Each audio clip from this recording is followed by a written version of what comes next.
بابا فرید الدین گنج شکر فرمانے لگے فلاں حوض تک ہمارا علاقہ ہے، وہاں تک تم صحیح سلامت پہنچو گے، مگر وہاں سے آگے خواجہ بہاؤالدین زکریا ملتانی رحمۃ اللہ علیہ کا علاقہ ہے، یعنی پھر تم جانو اور وہ جانے۔ کچھ سوچتے ہوئے نامعلوم کیوں خاموش ہو گیا کہ یہ بھی کہیں رجال الغیب کی دنیا کی کرامت یا کرشمہ سازی تو نہیں۔ ابدالوں کی کثرت نہ صرف شافی المذہب ہوتی ہے بلکہ اکثر اوقات پانی کے علاقوں میں ہی پائی جاتی ہے۔ ان کے جانے کے بعد گاڑی سے اترتے ہی میری اہلیہ مجھ سے پوچھنے لگیں، کہنے لگیں کیا یہ جنات میں سے تھے؟ یعنی اس کے کہنے کا مقصد یہ تھا کہ یہ کون لوگ تھے، جنات تھے یا پھر یہ بھی ہمیشہ کی طرح کوئی روحانی بابے؟ میں نے اس کے سوال کے جواب میں صرف اتنا کہا، مجھے لگتا ہے یہ اس علاقے کے ابدال تھے، کیونکہ اکثر رجال الغیب کو میں نے زندگی میں کھانے سے اجتناب اور چائے قہوے کو پسند فرماتے دیکھا۔ تو عبد الماجد اور عبداللہ ماہر کی شکل میں ایک نہیں بلکہ 2 ابدالوں سے ملاقات کروا دی۔ 11 جنوری دوپہر 2 بجے سو کر اٹھا تو میں اپنی اہلیہ سے ناراض ہونے لگا، کیونکہ آدھا دن گزر چکا تھا، لہٰذا جلدی جلدی تیار ہو کر باہر نکلے، باتیں کرتے پیدل گھومتے سلطان مسجد، سلطان پاک دیکھتے۔ جب نیشنل میوزیم پہنچے تو وہ بند پڑا تھا۔ میری اہلیہ سامنے موجود ایک سٹور تھا، اس میں کچھ سامان لینے چلی گئیں۔ میں سڑک پر فٹ پاتھ پہ کھڑا ان کے آنے کا انتظار کر رہا تھا کہ اچانک ایک 70-80 سالہ میانہ قد، وائٹ شرٹ، گرے پتلون میں ملبوس عبد الماجد ماہر نامی ایک بزرگ میرے سامنے آ کھڑے ہوئے اور اردو زبان میں مجھ سے یوں باتیں کرنے لگے جیسے بہت پرانی شناسائی ہو۔ پوچھنے لگے آپ کہاں سے تشریف لائے؟ میں نے بتایا پاکستان سے۔ ابھی یہ باتیں ہو ہی رہی تھیں کہ میری اہلیہ بھی اس سٹور میں سے واپس آ گئیں جو سامنے جس میں وہ گئی تھیں، اور مجھے ایک اجنبی بابا جی سے گفتگو اور وہ بھی اردو زبان میں وہاں پر کرتا دیکھ کر حیرانگی سے پوچھنے لگیں یہ کون ہے؟ میں نے کبھی تعارف کروایا۔ اچھا، وہ بزرگ فرمانے لگے آپ لوگ مالدیو کب تشریف لائے؟ ہم نے بتایا کہ بغداد شریف سری لنکا سے ہوتے ہوئے کل ہی پہنچے ہیں۔ پھر پوچھنے لگے کیا ابھی آپ کہیں جا رہی ہیں؟ میں نے کہا بس ویسے ہی سیر کر رہے ہیں۔ کہنے لگے میں بھی سیر ہی کر رہا ہوں، اگر آپ کی خوشی ہو تو ہم اکٹھے بھی سیر کر سکتے ہیں۔ لہٰذا ہم ان کے ساتھ مالے آئی لینڈ کی گلیوں میں گھومنے پھرنے لگے۔ کچھ دیر گھومنے پھرنے کے بعد ہم نے ان سے رخصت چاہنے کے انداز میں کہا کہ ہماری خواہش تھی کہ ہم فیری میں بیٹھ کر کسی جزیرے کی سیر کریں۔ اچھا، ہمارا خیال تھا کہ وہ یہ سن کر رخصت ہو جائیں گے، مگر ان کا جواب سن کر ہم حیران ہوئے۔ کہنے لگے میں بھی آج گھر سے اسی نیت سے نکلا تھا کہ فیری پر کسی جزیرے کی سیر کر کے آؤں، تو اگر آپ محسوس نہ کریں اور پسند فرمائیں تو کیا ہم اکٹھے کسی آئی لینڈ کی سیر کو چلیں؟ ان کی بات سن کر میں ٹھٹکا اور ایک لمحے کے لیے کچھ سوچنے لگا، مگر اس دوران وہ ایک ٹیکسی روک چکے تھے۔ اس سے پہلے کہ ہم کچھ کہتے، ٹیکسی کی اگلی سیٹ پر بیٹھتے ہوئے ہمیں اشارہ کیا کہ آپ دونوں پیچھے بیٹھ جائیں، اور بتانے لگ گئے کہ مالے میں زمین کی قلت کے باعث گاڑیاں نہ ہونے کے برابر ہیں۔ یہاں پریزیڈنٹ، پرائم منسٹر یا اعلیٰ حکومتی عہدے داران ہی گاڑی رکھ سکتے ہیں۔ خیر، کچھ ہی دیر میں ہم فیری ٹرمینل جا پہنچے، اور ہمارے اصرار کے باوجود نہ ہم سے ٹیکسی کا کرایہ لیا، نہ ہی فیری کی ٹکٹوں کے پیسے۔ کہنے لگے ہم ولی گلی آئی لینڈ جا رہے ہیں، کیونکہ وہاں بے شمار فیریز مختلف آئی لینڈز روانہ ہو رہی تھیں۔ وہاں سے ہماری فیری بھی سپیڈ کے ساتھ سمندر میں فراٹے بھرتی ولی گلی آئی لینڈ کی طرف رواں دواں تھی۔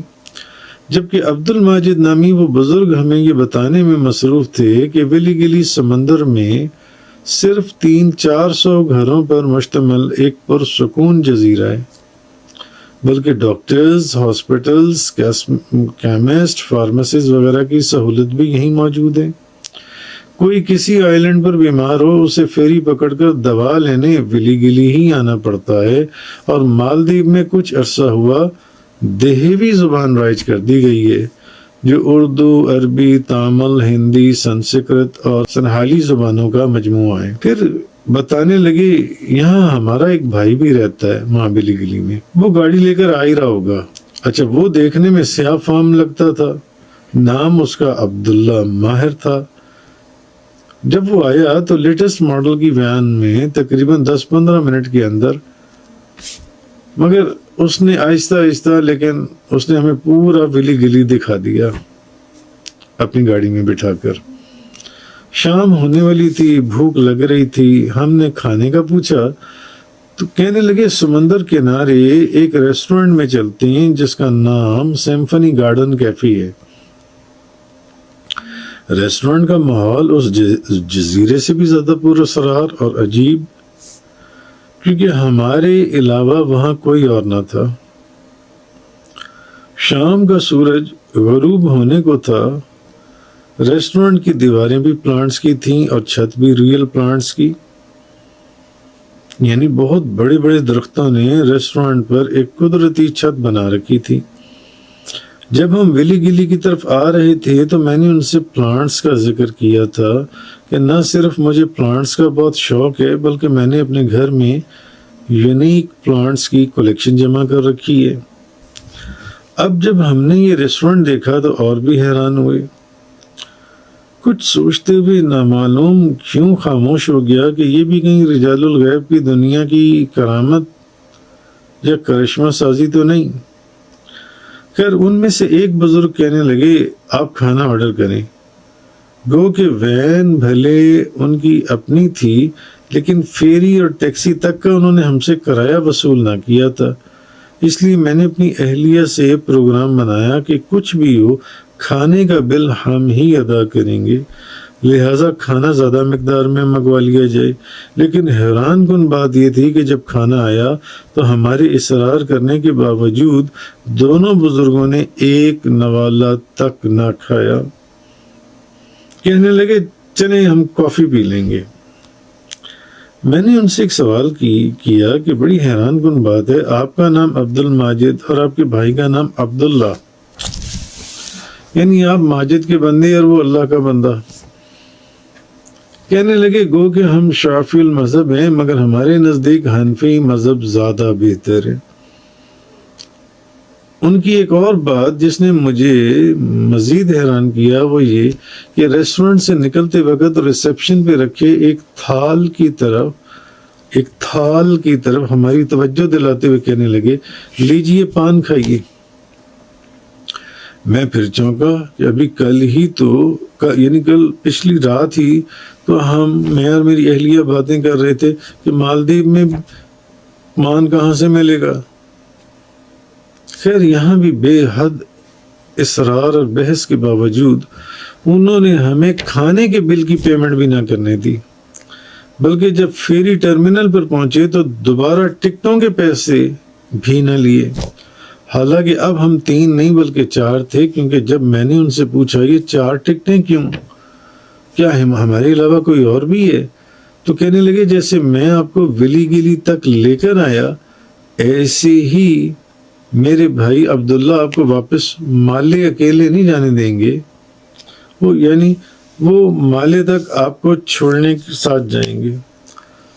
یہاں میں آپ کو ایک بات حضرت بابا فرید الدین گنج شکر کی بتاتا چلوں کہ ان کی خدمت میں ایک شخص عرض کرنے لگا کہ حضور میں ملتان جانا چاہتا ہوں مگر راستہ خطرناک ہے۔ وہ آج بھی رات کے وقت آپ دیکھیں وہ راستہ خطرناک ہے، ادھر اندر کی جو سڑکیں ہیں، تو مہربانی فرمائیں تاکہ صحیح سلامت پہنچ جاؤں۔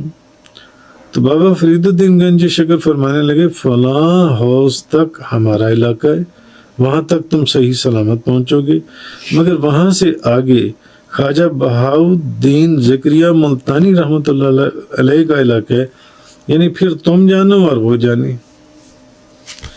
اچھا، بہرحال تو کہنے لگے کہ جیسے میں آپ کو بلی گلی تک لے کر آیا ہوں، ایسے ہی میرے بھائی عبداللہ آپ کو واپس مالے اکیلے نہیں جانے دیں گے۔ ان کی یہ بات سن کر میں پھر ٹھٹکا، یا اللہ، یہ کون لوگ ہیں اور یہ کون سی دنیا؟ حضور غوث اعظم شیخ عبد القادر جیلانی رضی اللہ تعالیٰ عنہ کی توجہ اور فیض سے کیا یہ سب کچھ بھی پری پلان تو نہیں؟ کیونکہ نہ تو یہ سب اتفاق ہو سکتے ہیں اور نہ ہی ہماری مادی دنیا میں راہ چلتے لوگوں کو کوئی اس طرح کی سروسز پرووائڈ کرتا ہے۔ بہرحال رات کے اندھیرے میں فیری پانی اچھالتی مالے کی طرف چلتی چلی جا رہی تھی۔ جب مالے پہنچے تو ایک اور حیران کن معاملہ یہ دیکھنے میں آیا کہ آتے وقت جو حضرت یعنی عبد الماجد ماہر ہمیں یہ بتا رہے تھے کہ مالے میں زمین کی قلت کے باعث گاڑیاں نہ ہونے کے برابر ہیں اور یہاں پریزیڈنٹ، پرائم منسٹر یا اعلیٰ حکومتی عہدے داران ہی گاڑی رکھ سکتے ہیں، اسی لیے وہ ہمیں بھی ٹیکسی پر ہی فیری ٹرمینل تک لائے تھے۔ اب اسی ٹرمینل کی پارکنگ میں ان کی اپنی گاڑی موجود تھی۔ خیر، میں نے ان کو جب یہ بتایا کہ ابھی ہمارا ایک دن کا قیام کورمبا آئی لینڈ میں بھی ہے، تو کہنے لگے وہاں بھی ہمارا ایک بھائی رہتا ہے۔ میں پھر دل میں یہ سوچنے لگا کہ کیا ہر جزیرے پر ان کا کوئی نہ کوئی بھائی موجود ہے، اور پھر ان سے ایک سوال کیا، آپ کو سینکڑوں ہزاروں میلوں پھیلے پانیوں سے ڈر نہیں لگتا؟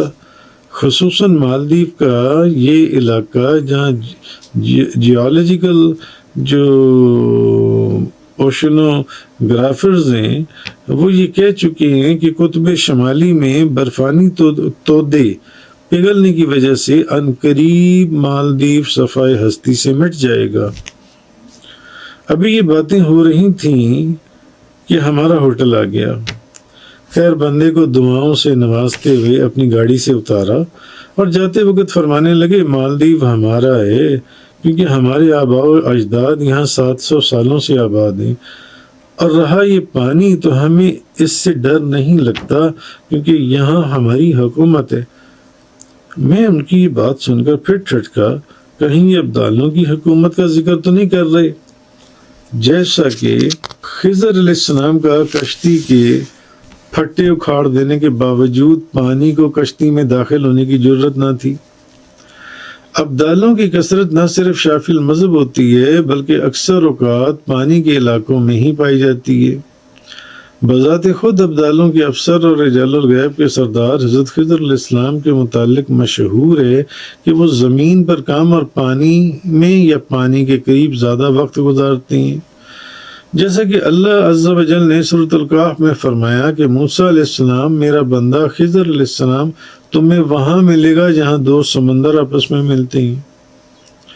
جیسا کہ میں نے پہلے عرض کیا کہ میری اہلیہ اکثر مجھے سنگاپور کے 7 پاؤ کے متعلق کہا کرتی کہ مجھے بھی رجال الغیب میں سے اس جیسے کسی شخص سے ملنا ہے، تو میں اس کو کیا جواب دیتا؟ مگر خود حضور غوث اعظم کے فیض نے بغداد سے جب ہمیں سری لنکا مالدیو روانہ کیا تو عبد الماجد اور عبداللہ ماہر کی شکل میں ایک نہیں بلکہ 2 ابدالوں سے ملاقات کروا دی۔ خیر، ان کے جانے کے بعد گاڑی سے اترتے ہی میری اہلیہ مجھ سے پوچھنے لگیں، کہنے لگیں کیا یہ جنات میں سے تھے؟ یعنی اس کے کہنے کا مقصد یہ تھا کہ یہ کون لوگ تھے، جنات تھے یا پھر یہ بھی ہمیشہ کی طرح کوئی روحانی بابے؟ میں نے اس کے سوال کے جواب میں صرف اتنا کہا، مجھے لگتا ہے یہ اس علاقے کے ابدال تھے۔ لیکن یہ ملاقات ہمیں حیرت کی دنیا میں غوطہ زن کرتی اپنے پیچھے بہت سے سوال چھوڑ گئی۔ عبد الماجد اور عبداللہ نامی یہ بزرگ کون تھے؟ کہاں سے آئے تھے؟ کہاں چلے گئے؟ کیا ان کو یہ بھی معلوم تھا کہ میں کل مالدیو میں پان کا ذکر کر رہا تھا، اور اگر راستے میں پلانٹس کا ذکر ہوا تو ایسے ریسٹورنٹ میں پہنچا دیا جس کی چھت اور دیواریں حیرت انگیز طور پر پودوں اور درختوں یعنی پلانٹس کی بنی ہوئی تھیں؟ یقیناً وہ رجال الغیب میں سے تھے۔ گو کہ میں ان کو پہچان چکا تھا یا پہچاننے کی کوشش کر رہا تھا، کیونکہ اکثر رجال الغیب کو میں نے زندگی میں کھانے سے اجتناب اور چائے کا کافی قہوے کو پسند فرماتے دیکھا۔ رخصت کے وقت میری اہلیہ کا ان کو دیکھتے ہوئے مجھ سے یہ سوال کرنا، یہ کون لوگ تھے، جس کے جواب میں بے اختیار میری زبان سے یہ الفاظ نکلنا شاید ان کے ابدال ہونے کی دلیل تھی کہ مجھے لگتا ہے یہ اس علاقے کے ابدال تھے۔ اچھا، جب انہوں نے یہ کہا کہ ہم شافعی المذہب ہیں تو مجھے ابن حبان اصبہانی کا وہ قول یاد آ گیا۔ فرماتے ہیں مجھے حضور صلی اللہ علیہ وسلم کی زیارت ہوئی تو عرض کیا کہ یا رسول اللہ، امام شافعی آپ کے چچا حضرت عباس کی اولاد پاک سے ہیں، ان کو کیا عزت اور بزرگی عطا ہوئی؟ تو نبی کریم صلی اللہ علیہ وسلم نے فرمایا، میں نے اللہ کی بارگاہ میں دعا کی کہ مولا دنیا میں جلیل القدر اولیاء میں سے ابدالوں کو امام شافعی کا مقلد اور معتقد بنا دے۔ اسی طرح ان دونوں بزرگوں کے نام کے ساتھ لفظ عبد کا لاحقہ ہونا بھی مجھے یہ سوچنے پر مجبور کر گیا کہ یہ رجال الغیب میں سے ہیں، کیونکہ ہفت تکلیم کے تمام ابدالوں کے نام کے ساتھ لفظ عبد آتا ہے، اور ویسے بھی اکثر کتب میں جہاں ابدالوں کے نام دیکھیں ان میں عبد کا لاحقہ لازم ہوتا ہے۔ سر 11 جنوری 2011 کو ان ابدالوں کا ملنا، کیا یہ سب کچھ غوث اعظم شیخ عبد القادر جیلانی رضی اللہ تعالیٰ عنہ کی طرف سے پری پلان تھا؟ یعنی آپ کی برکتیں تھیں جو ہمارے شامل حال تھیں؟ کیونکہ ایک دوست کا اور ایک خاتون کا خواب میں حضور غوث اعظم کو بغداد مالدیو آنے والے جہاز میں ہمارے ساتھ تشریف فرما دیکھنا، پھر 11 جنوری کو مالے میں پہلا دن، روم نمبر 1011، سینوی 2011، پھر ہمیں ٹیکسی پہ فیری ٹرمینل لانے والے کی مالے واپسی پر اب اسی ٹرمینل کی پارکنگ میں اپنی ذاتی گاڑی کا پایا جانا، عبد الماجد کا ہمیں اپنے ساتھ ولی گلی تک لے جانا، پھر عبداللہ ماہر کا ہمیں اپنے ساتھ واپس چھوڑنے آنا، کھانے کا بل، ٹیکسی کا کرایہ، فیری کی ٹکٹوں کے پیسے تک اپنی جیب سے ادا فرمانا، اردو زبان میں گفتگو کرنا، چھوٹے سے جزیرے پر جس کے چاروں طرف سمندر دکھائی دے رہا ہو وہاں لیٹسٹ ماڈل کی ٹویوٹا ہائس لے آنا، ان پانیوں پر اپنی حکومت بتانا، کم و بیش ہر جزیرے پر ان کا کوئی نہ کوئی بھائی پایا جانا، یقیناً یہ سب پہلے سے طے شدہ اور پری پلان تھا، کیونکہ نہ تو یہ سب اتفاقات ہو سکتے ہیں اور نہ ہی ہماری مادی دنیا میں راہ چلتے لوگوں کو کوئی اس طرح کی سروسز پرووائڈ کرتا ہے۔ جزاک اللہ۔